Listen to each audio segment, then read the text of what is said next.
might be time now for us to listen to our guest of honour, Commander Terry Makins, AM, who for many of you doesn't need any introduction, but even so there are others who might like to know a little of his background, so sit back, relax, it'll only take 20 minutes.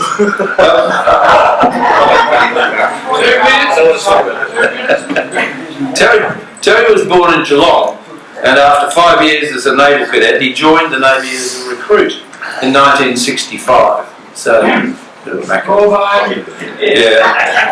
His talents saw him commissioned as a Marine Engineering Officer in 1976.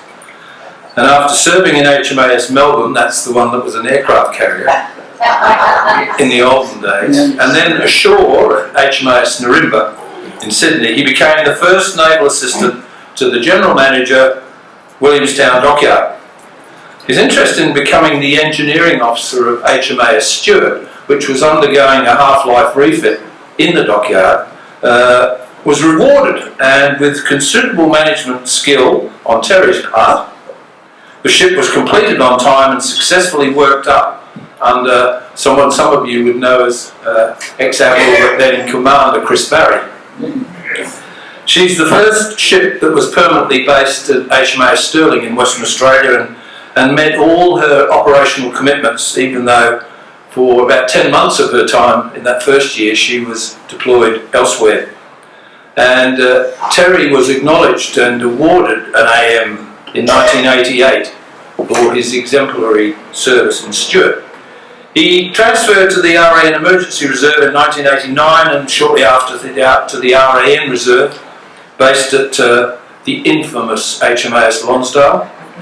And clearly he was enticed to stay in Victoria, such that he enjoyed a second career in local government in Geelong and in Melbourne, before becoming a management consultant as well. After he paid off, he joined the Naval and Military Club, where he was encouraged to join the Scrap Iron Flotilla Association, which some of you might be familiar with, eventually becoming the president. He was also persuaded to represent the Arunta Association on the Naval Commemoration Committee of Victoria. He left his first meeting as vice president and soon after became the president. He's continued many years of involvement in the ex-service organisation community in Victoria. Nowadays he's the president of the Melbourne subsection of the Naval Association of Australia, and prior to that, of course, he had been the national president as well. He's been a governor of the Shrine of Remembrance since 2006, and in that role as president of their Naval Commemorative Committee, as a member of that since 2014, and he's been instrumental in delivering the numerous and ongoing Navy commemorative events in Victoria. He's also now in his second term as the Vice President of the RSL Victoria branch. That includes being a chair of the Veteran Affairs Committee, acting chair of the Risk Audit and Government Committee, and Deputy Chair of the Finance Committee.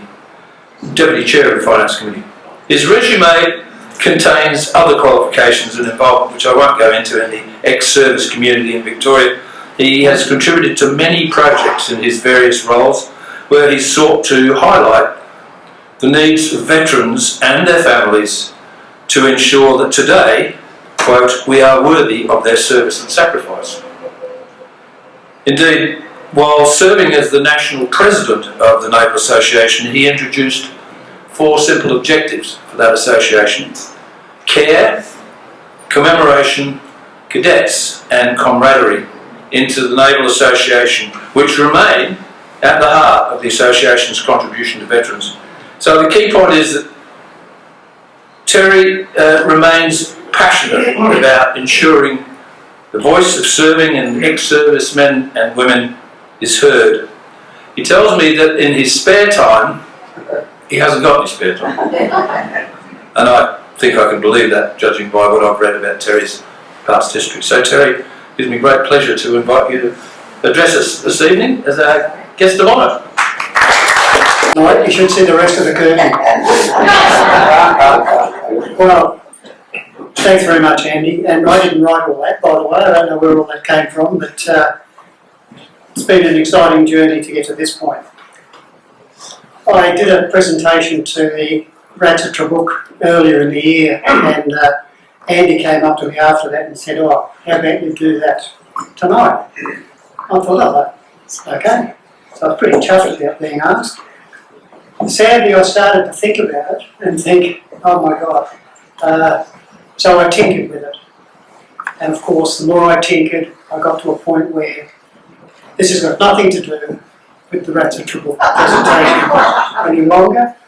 There's only this bit, which I'll probably touch on, which is the strap-on aspect of it, which I started on. Now, most people probably know that at the start of the Second World War, the first military contribution made by Australia were 5 destroyers that were sent across to the Mediterranean. And that's the 5 up there. And of course, along with them were a few N-class destroyers that we obtained from the Brits. We then had HMAS Sydney, HMAS Perth, and a few others that also did stints in Europe. And of course, during that initial deployment, the Nazis, their propaganda person, immediately called them the scrap iron, which you can imagine the Aussies thought this is pretty good. So they latched onto that. Excellent, thank you. They did when they called them the Rats at Trabook. Because I think at the end of the day, if you're going to take the mickey out of us, that's okay with us. We can cope.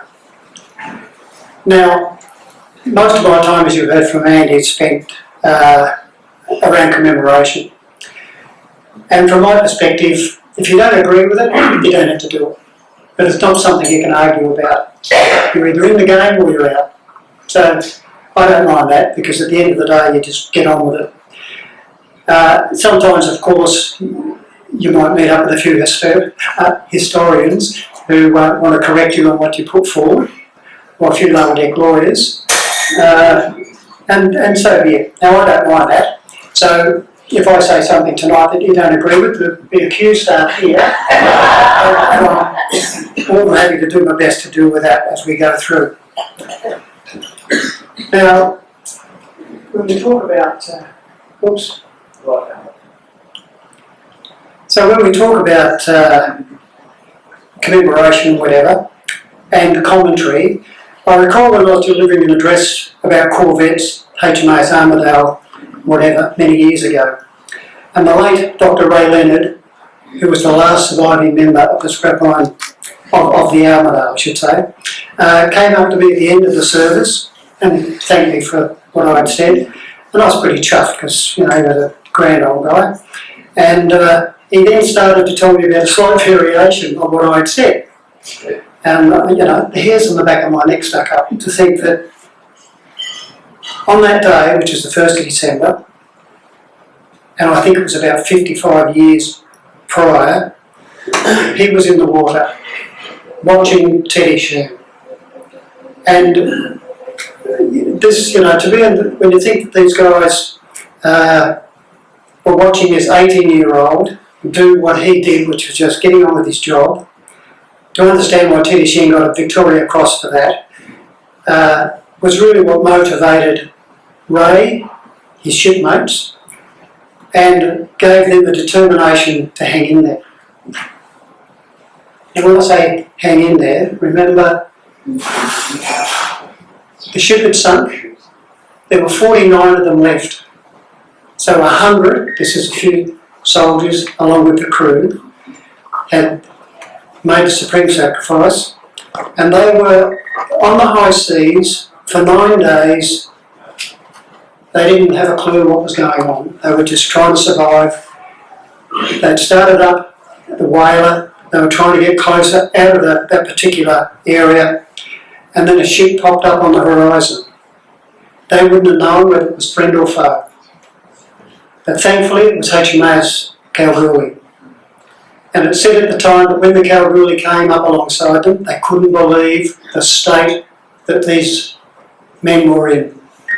Dehydrated, covered in black fuel and blisters. They were in a shocking state. And by the way, the HMAS Armidale service is next Friday at 11 o'clock in the sanctuary. Now, some of you will know, as mentioned by Andy, you know, I'm connected with the Shrine of Remembrance, and as a consequence I happen to be involved virtually with all the Navy related services in the Shrine and some others.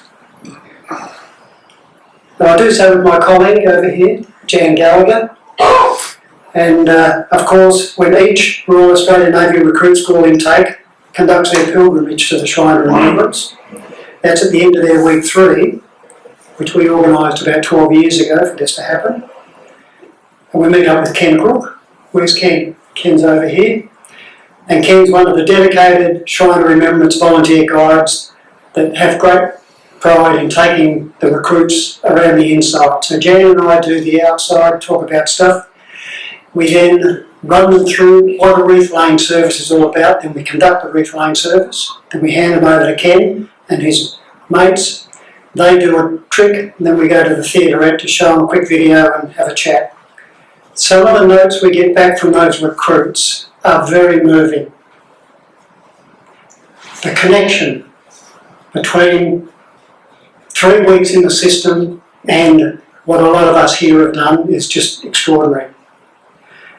When Jan and I take them around the outside, we stop at a plaque and a dedicated tree for HMAS Lismore. And we like to point out, they've been in for 21 days, that the Lismore, built in Australia, worked up to be a fighting unit, left Australia, and came back 1,409 days later.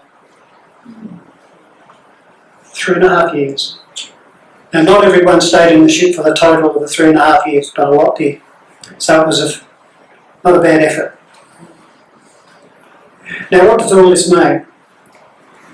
Well, our challenge is to provide an opportunity with commemoration for veterans, whether serving or ex-serving, and the many descendants of veterans, to acknowledge the contribution made by their predecessors, ancestors, and maybe our own shipmates. And in my view, it's crucial that we demonstrate the importance of Navy's milestone occasions in a meaningful and sensitive way, particularly when one or more have made a supreme sacrifice, and as many have passed on since. The sacrifice we speak of points to simply doing their job, or should I say doing their duty. And now, of course, we understand it's safeguarding our sovereignty. Now, I think when we were in, it wasn't about sovereignty, no, really. It was just about, we've got a job to do, let's just get on with it. Now, I've done none of this on my own. When it comes to a lot of the commemorative services, the Naval Commemoration Committee Victoria team is, I think, pretty important to a lot of the Navy commemoration in town. That's Marty, as Vice President. We've got Pete Johnston, who's in Geelong, Jan, and Chris Banfield. And I'm quite grateful for the help they give me and what they do in support of this commemoration and the effort we go through. So thanks, guys. Now, the Naval Commemoration Committee probably wouldn't survive without the generous support of the Melbourne Naval Committee. So I thank my mate over here, David Garnock, Andy, who's also part of that committee, and their colleagues, because they provide financial support that without that, half the stuff wouldn't happen in the state. But particularly HMAS Gurangi, which was yesterday. And of course, I can't forget Greg, Senior Naval Officer Victoria, the effort that the Commodore puts into the veteran community is just extraordinary and has made a massive difference to how Navy responds in the state with us. And you know, they're all on a shoestring, because commemoration is not the Defence Force's day job. We sometimes forget. That's up to the veterans and the veteran community, the descendants. It's up to us. We have to do commemoration, not the uniform guys. If they front up, brilliant. But that's not their day job. Now, with respect to the goings on at the Shrine of Remembrance, the proposition is that any individual, whether it be this mother in 1935 a family or group, they can lay a wreath in the sanctuary. Now, the management's changed over the few years, and there's a bit of paperwork these days. They have to please the administration, and it goes to the ceremonial committee, and thankfully I'm on that, so I get to argue no, how come you're saying no? So we get stuck into a few things, and then you have to go up to the trustees. They've got to agree, otherwise it's not going to happen. And there's only been one thing over the years where they haven't agreed to the ceremonial committee, so we're pleased with that. Now, the simple principle of remembrance is just remembering your mates. That there was the last member, Ernest Poole, the last surviving member of the Scrapline Flotilla. This is Ian Wiles. He was the second president of the Scrapline Flotilla. The first president was Mrs. Heck Waller. So he was the second, and I'm the third. He was an able seaman in Stewart at the Battle of Mattapan. They did great work there. He then became an officer, went on to Caningla, and then he was with these two guys down here. They drove the craft to get the troops ashore. Norm Tane, Hiram Rister, and you might know that fellow over there. And Ted, of course, what a great job he did for the centenary of Anzac. Extraordinary effort. He didn't just delegate to people, he did it himself. He made hundreds of phone calls to descendants and whatever to get them together. And here's two mates of ours. This is Ted Hollingsworth and George Coleman. George is still with us, as is Hiram. Hiram's going to be 100 this next month. Anyway, great. Good bunch of guys. Now, one of the things I tried to do is connect us to Christmas. And I thought, if I could do something there, maybe this will work. I wasn't very successful, but we did. But as you can see, this is out of Changi. So there might be a lot of gloom and doom in all this, but at the end of the day, it's just about remembering our mates. And we talk about Christmas, and I mentioned the Scrapline Flotilla earlier. Well, Christmas in 1939, what did that mean to them? Stewart was diverted to Madagascar because it needed to fuel and get supplies. It had a sick sailor on board, John Ellis. They put him ashore. They found out he had cerebral meningitis. That was the end of shore leave for the crew. As soon as they found that out, and sadly, he passed away. That was their Christmas present. So you can imagine how they felt. So sometimes for us, it's like the Armadale chaps. 49 of them, they arrive in Darwin just before Christmas. They're given second-hand uniforms, nothing else, put on a merchant ship, sent back to Sydney. Got back to Sydney, told, here's a train ticket, go home, come back in 7 days. That was it. Now, that wouldn't quite happen today. No fanfare, no how's your father, or how's your mother, just told to buzz off.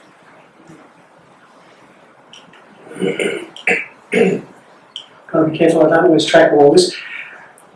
Christmas for me, I think there's a lot of guys in this room would have been away at Christmas at some time.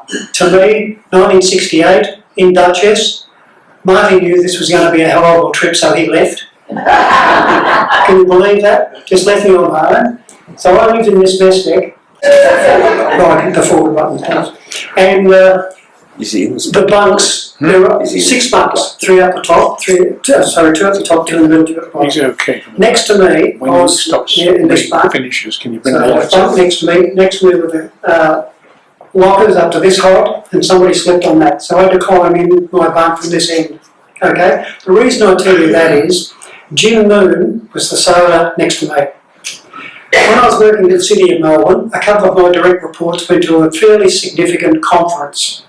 And at that conference they realised that one of the presenters was an ex-Navy guy. So they rushed up. And they said, oh, look, our manager, Terry Makins, he's in the Navy. Do you know him? He said, know him. And the chap was Jim Moon. He said, know him? I said, I slept with him for 2 years. Well, they couldn't get back quick enough. So, Oh, I took the photograph. Yes, no, I was too smart for that lot. Now one of the, so that's Vendetta there, as you can see, and what a marvellous ship that was. I loved it. Now, and we talk about Christmas, so I say, there was another occasion, like Cyclone Tracy. When Vendetta was called back, I was ashore, and on Boxing Day we got a call, you have to get back to the ship, because the ship was in 48 hours notice for sea, and we had to get back, put all the bits together and take off to head towards Darwin and do our trick. So I don't know how many people here were in Darwin in 7. Anybody go up there at the time? Okay, there we go. Brian? Yep. So it was horrific. I mean, to think what went on there, and of course, I put this up here because the Arrow was sunk. And there were 2 people on the Arrow that lost their lives. And that was Petty Officer Les Catton and Able Seaman Ian Rennie. Les Catton, Cat was his nickname, he actually was in Vendetta. So we were in the PO's mess together. So we knew him quite well. So it was a sad occasion. And this is what the Arrow looked like after Cyclone Tracy. Now the loss of that control map was, pretty horrendous. And next year's the 50th anniversary. And Daggers, Captain Bob Dagworthy, RAN retired, he's organising a significant memorial service in Darwin next year. So anyone that's connected with Arrow or whatever, then I'm sure they would appreciate the support. Now for some reason, in my view, Remembrance doesn't attract much attention for Navy. Now admittedly, Remembrance is about yesterday. And hopefully history will not repeat itself today as we prepare ourselves for tomorrow. I put this in here because as I was talking about yesterday and tomorrow, I thought you could imagine people like Jan and Sandra, who really were pioneers in the Women's Royal Australian Navy and took it to where they're now wearing gold badges. Oh, and of course, Mrs. Douglas. Stevens, I should say, down the back, Lieutenant Commander. When they did a fantastic job, and I think what's happened there is a very important point to make.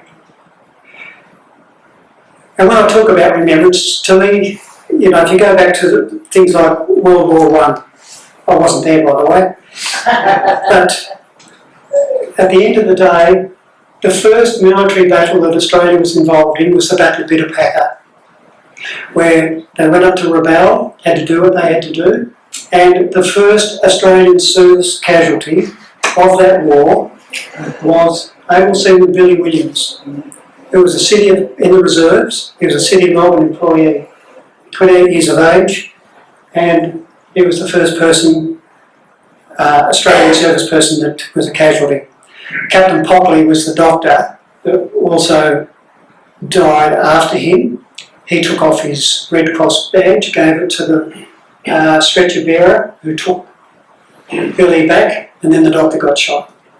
So it was a pretty horrendous time for all concerned.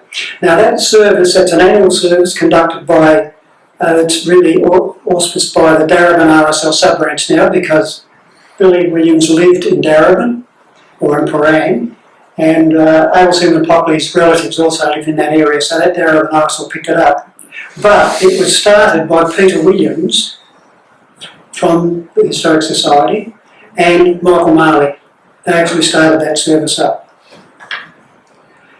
Now, an extension of the Battle of Bita Packer was the loss of the HMAS A1. That submarine at the top. That happened on the 14th of September, which was basically the 11th is when Billy was shot, the 14th is when the submarine was lost, with all hands. And as you know, that rusting hulk is their tombstone on the ocean bed, and it was only discovered in 2017, and probably only discovered because of Peter Briggs, Rear Admiral Peter Briggs, who knew his stuff. as a submarine commander, he said, this is where all the orders they were given, got to be in this area, and that's how they found it. So sticking with World War I, you've got the AU2. Now that was the first in at Gallipoli, and the Navy bridging team was the last out at Gallipoli, just before Christmas 1915. Now the loss of the AU2 occurred on the 30th of April 1915, just 5 days after successfully going up the Strait of the Dardanelles and causing havoc in the Sea of Maya, and it was damaged by a Turkish gunboat. Now the crew subsequently scuttled the boat before being rescued. Before being taken prisoner of war by the Turkish Navy. Now 4 of them survived, 4 of them made the supreme sacrifice, all the rest of them survived. And the XO was Lieutenant Commander Geoffrey Haggard, Distinguished Service Cross, Royal Navy. He survived the war, relocated to Victoria, and now rests in Lilydale Lawn Cemetery. And there's his medals, they're on display in the Shrine of Remembrance, on loan from Jenny Smythe. I think we all know Jenny Smythe, Commodore Smythe. Right. Now another World War I milestone, the battle between Sydney 1 and the German raider Emden. The RAN's first significant maritime clash. You would have heard about this from John Redmond earlier in the year, because he did a presentation here about that. And when you talk about Christmas, 50 of the sailors of the Emden were ashore trashing the British comm station at the time. So they were watching their ship get hammered. They then got back to Germany, which was an incredible feat in itself. And when they got back, they were all given the Iron Cross and told to go home and stay there. And I don't know why they did that, but that was the result of those folk. The other not so noteworthy action out of World War I was the repatriation of our warriors by the Merchant Navy. Now many of them were obviously from the Australian Imperial Forces that were over there, but a huge number were Aussies that had gone to Britain and just joined the army to do what they thought they had to do for king and country. And my grandfather was one of them. Now sadly, just 21 years later, the end of World War I and then the start of World War II, the Anzacs' sons and daughters now had to go off, over 1 million of them, to do their tricks. Now this time, even Australia wasn't spared, because even though it was 2 years after the war started, on the 19th of February 1942, Japan bombed mainland Australia. Darwin was hit twice in that one day by over 188 Japanese aircraft, and they went on to bomb the northern Australian area over 100 times, from Exmouth in the west across to Townsville. Now while they were doing that, the submarines were operating along our coast, knocked over sunk 18 ships, damaged 11 others.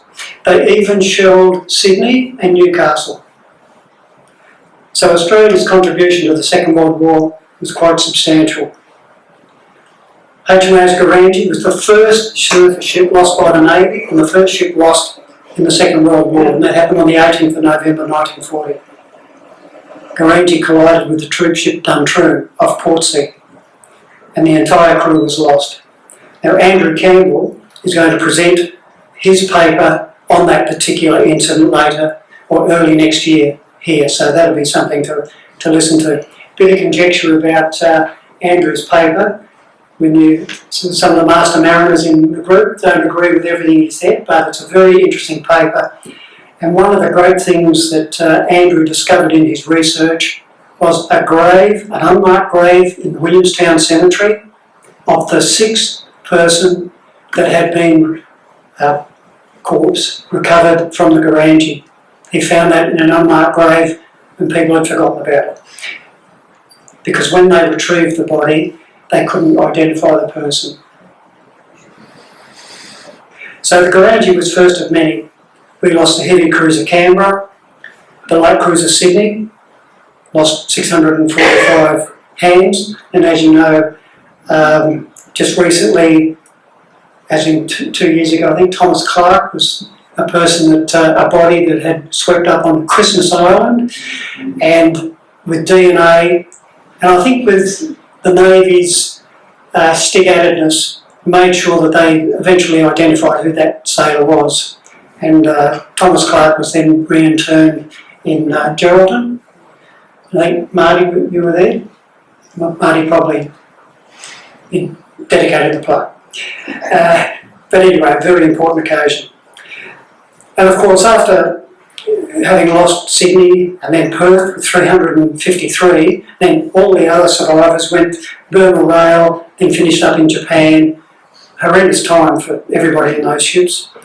And then of course we lost the destroyer Nestor, Vampire, Voyager, Waterhen, the sloops Parramatta and Yarra, and of course Armidale, and that's best known for Teddy Sheehan VC these days. And nearly 30 other RAN ships were lost, of all types. So it was a fairly devastating time for the navies. So the road to Tokyo was to cost them Navy dearly. Now, since the end of the Second World War, of course, we had 2 Royal Australian Navy ships deployed into Korea for the first time. That was in 1955, and they followed the RAAF because they'd been there for quite a few years beforehand at Penang. Sorry, that was about the Far West. I'm about to get to that now. After the occupational forces in Japan, they then went across to the Korean, and Andy did a fantastic presentation earlier this year on that whole Korean exercise, which was well worth seeing, and I think it's recorded for others to have a look at if they wish to at any particular time. And from that Korea, we found ourselves involved in the Far East Strategic Reserve, and this actually kicked off about 1948 when they were having dramas, but our first ships weren't to get there until a little bit later. And that's what I just mentioned about being at Penang. That's when the RAF had been in there for quite a few years before we got ourselves involved. And that continued through to the late 60s. Of course, an incident that did occur in 64 was the sad loss of the Voyager, which collided with the Melbourne. As you know, we lost 81 sailors and 1 dockyard worker. A George Cross, which is the equivalent of the Victoria Cross in peacetime or in non-warlike conditions, was awarded to the Chief Coxswain. And that went with his Distinguished Service Cross, which he got in the Second World War. And that recipient was Buck Rogers.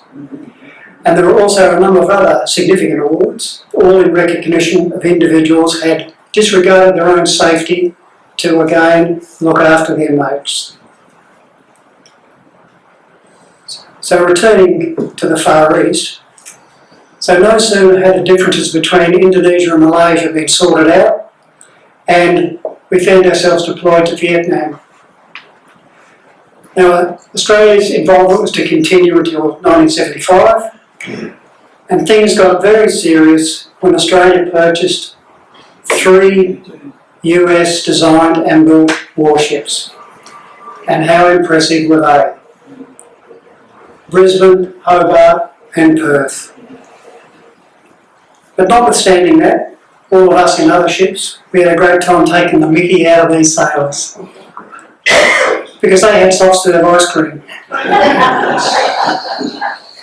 And I think there was a big reference to plastic and other things in this ship. But they weren't real sailors. They weren't real sailors. But nobody could detract from the impact that these ships had. They were extraordinary. And during the Vietnam conflict, Australia continually maintained one of these DDGs on the line, and the only other ship to mix in with that roster was HMAS Vampire 2, a daring class destroyer, which also did a fantastic job. Oh, Vendetta, I beg your pardon. Oh, my old ship. How can I do that? Although I wasn't in that. Now, of course, actively involved in Vietnam, and we sometimes forget the Fleet Air Arm and the clearance diving ring Clearance Diving Team 3. Now their role was vital, and they went about their business very aggressively, and they did it with tenacity and skill. They were courageous. And our Navy men and women were relatively fortunate in that we didn't lose a lot of numbers, but the impact was substantial. Now, at the end of the Vietnam conflict, the Navy's provided missions of regional importance. Showing the flag has probably been one of the most important things. Of course, 1st of March is when we went from the old one to the new one. Much better flag. And of course, since then we've been active in Timor, Leicester in the 80s, and then we encountered the first Gulf War in 91, 2003 the Iraq War, and ongoing operations in the Middle East until the 15th of April 1921. And whilst there's no specific incident or conflict that the Navy is involved in today, there are many ships and boats out there doing their thing right now. An incredible effort. It could be said that Victoria's sentiment towards sovereignty potentially stems from two major moments in time. Now this is when the cure starts soon. Federation, declared right here in Melbourne at the Royal Exhibition Building. The Red Ensign was the national flag on that occasion. I'm advised that the actual flag flown over the exhibition building on that day now hangs inside the Shrine of Remembrance. But who knows? Ken might know. The other point, during the First World War, 1 in 10 Victorians joined up, 114,000 of them. And can you imagine, basically all of the eligible 18 to 35-year-old males joined up. Out of those that were deployed overseas, 1 in 5, so if you look at your table and just get 1, 2, 3, 4, 5, see you later, Marty. 1, 2, 3, 4. 1 in 5 made the supreme sacrifice. Everyone in Victoria was impacted by that particular experience. And the sweeping loss impacted the entire community, and evidence of their grief, the sadness and the pride they had is demonstrated by the most magnificent monument called the Shrine of Remembrance.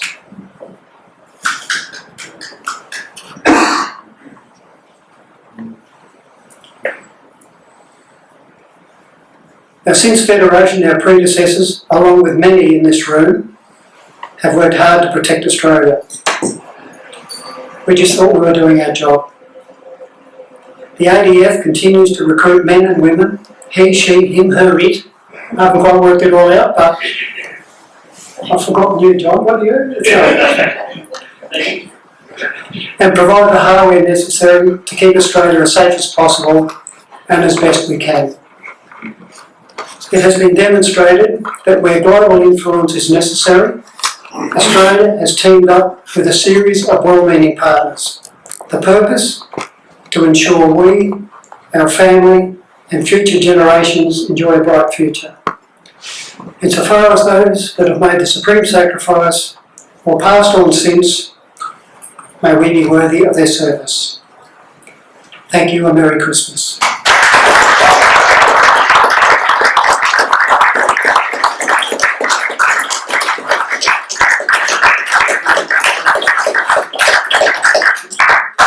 I was told don't let them ask a question. Oh. Sorry, no. No. Do I have any questions? Yeah, okay. Oh, all right. Yes, there's one question. Wayne? I must say, because effectively, forgotten because you've got most people don't know, and this is not going to let you, but at 3 o'clock, 3 a.m. on the 17th of June 1968, that was in Vietnam and 3 missiles hit. That was part of the biggest naval battle at that time in Vietnam because there were 2 US patrol boats sunk. The USS Boston had a missile in it. The USS Edson was charged with 4 missiles fired, and the Cay Southern Marine Base was overrun by the North Vietnamese. To me, that's that's all forgotten because not the Vietnam War is not important, but it is because two a young sailor of 17 was like shooting, and a chief hunt was 28 was killed. But that's forgotten because the Vietnam War we want to forget. It didn't seem to be important because the Americans lost their case home in the workplace. And thus, with the Americans, it was friendly fire. But the same thing, I was in a gun and we were firing. And that's probably the most emotional thing, but the sheer, adrenaline going through, so I was firing. But no one would know who the Hobart is, or probably somebody close to me don't know we're in Vietnam. But we were there and had 3 missiles with the ship was really blown apart. It took 30 days to fix, and our Prime Minister brought and said, the Americans, you fix it. We've done it, which they did, and they put us back online. But is that worth remembering, the Hobart? Because I know it's not as good as Teddy Sheehan and something that was wrapped on and forgivable. This, but in a few years when I go, I'm 80, no one's going to remember. But that's such important to me, and no one ever mentions the Hobart. And that's not going to go through, but it is my dedication to this country. And to those sailors, there are 330 of us, we did serve and we did a job. That's all I want to say.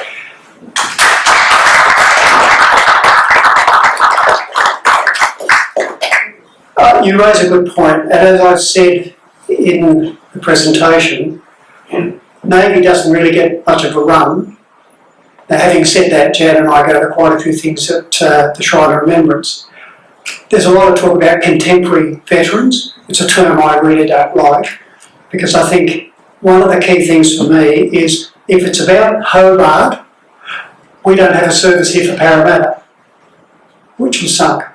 Every service at the Shrine, except for Anzac Day and Remembrance Day, is the consequence of a champion saying, I want to organise a service. So they would embrace, if you wanted to have something organised, in fact the Naval Commemoration Committee would probably help you do that. So you just have a chat to us later, we can fix that for you. Thanks, Joe. I'm mindful that we're now standing between you and dessert. But Terry, I really want to say most sincerely thank you. That was a real tour de force, and to be truthful, I was a little suspicious, not the right word, uncertain about what you're going to talk about. I didn't realise that you were going to give us such a concise and interesting talk, bringing together all those elements of our Navy's history, bookcase by book shelved by Christmas, and linking it very much to our historical interests, which we as a society and a chapter are very keen on preserving. Now, the tradition is normally, don't go away, the tradition is normally that the guest speaker is given a bottle of wine, as a token of our appreciation, but we're very mindful of the flack that you copped last year about not accepting a Christmas cake. So,